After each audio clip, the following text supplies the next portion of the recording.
Bonjour à tous! Aujourd'hui, je vous retrouve pour une petite vidéo. Alors, ce n'est vraiment pas un exercice facile pour moi, mais je me suis dit que ça pouvait changer des publications habituelles. Donc, j'espère qu'elle ne sera pas trop longue et surtout, j'espère que cette vidéo va vous plaire. Alors, dans mon entourage, j'ai beaucoup de personnes qui me disent qu'ils n'ont pas de temps à consacrer à la lecture.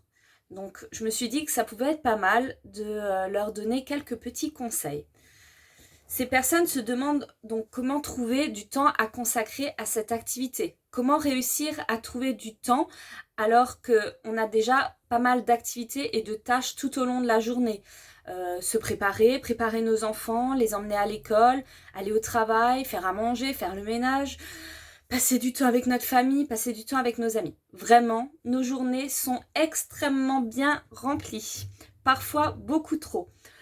On pourrait donc se demander comment font certaines personnes pour lire 2, voire 3 livres par semaine, ce qui les amène parfois à lire jusqu'à 250 livres dans l'année. Vous êtes des grands malades! Le but de cette vidéo ne sera donc pas du tout de vous donner une méthodologie pour battre un nouveau record de lecture. Non, mon idée c'était plutôt de vous donner quelques conseils pour que vous puissiez retrouver le plaisir de lire, ne serait-ce que quelques instants dans la journée. Voilà. Donc, premièrement, ne pas se donner d'objectif de lecture en termes de quantité. Moi, personnellement, je lis un livre, je prends le temps qu'il me faut pour le savourer, le déguster et même le digérer. Oui, finalement, je suis comme vous. Parfois, un livre, je vais tellement accrocher avec que je vais le lire en 24 heures. Et puis, parfois, c'est pas du tout le cas. Certains romans, je vais mettre jusqu'à 3 semaines, voire 1 mois pour le lire. Donc, je ne suis pas forcément un exemple à suivre. Donc, pas de pression, on prend le temps qu'il faut pour lire le livre et l'apprécier. Voilà. Deuxième question qu'on pourrait se poser, c'est quand est-ce qu'on a vraiment envie de lire? Quand est-ce qu'on est disposé à consacrer du temps à cette activité? Par exemple, est-ce que c'est au moment d'aller vous coucher? Est-ce que par habitude, vous vous dites « Je vais jeter un dernier petit coup d'œil à mon téléphone pour voir ce qu'il y a sur Facebook et Instagram ou TikTok ?» Non, on arrête ça tout de suite, on coupe les écrans, on éteint sa télé, on prend son livre, on se cale des oreillers dans le dos en position assise, une bonne lumière, un thé à la main, des petits gâteaux... Bon allez, on ne dit pas non. Vraiment, les écrans vont vous happer.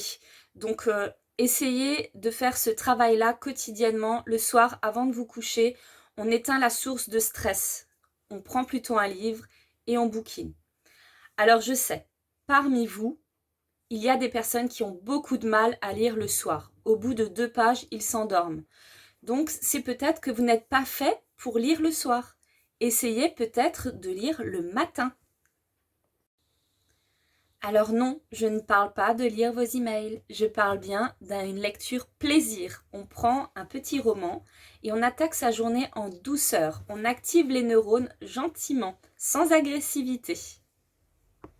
La lecture comme rituel matinal pourrait vraiment avoir des répercussions très positives sur toute votre journée. Lire le matin va vous aider à renforcer votre attention et votre concentration. Et surtout, ça va vous aiguiser votre sens de l'analyse et de la mémoire. Fini, on n'oubliera plus la liste des courses, plus d'excuses. Troisième petit conseil, et celui-là, je l'applique depuis quelques années maintenant, c'est garder votre livre à proximité.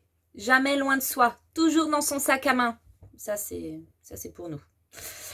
Vous avez rendez-vous chez le médecin, l'attente commence à être longue. Qu'est-ce qu'on fait? On bouquine. On est dans le train, on sait qu'on a une demi-heure, voire 45 minutes de trajet devant nous. Qu'est-ce qu'on fait?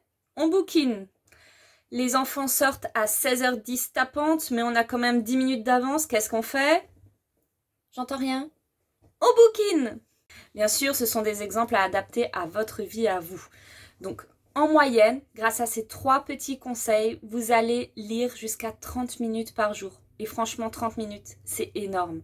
Amenez sur toute une semaine, ça vous amène à 3h30, voire 4 heures de lecture. Et en 4 heures, eh bien, on a fini un livre. Et alors, qu'est-ce qu'on fait? On passe au suivant.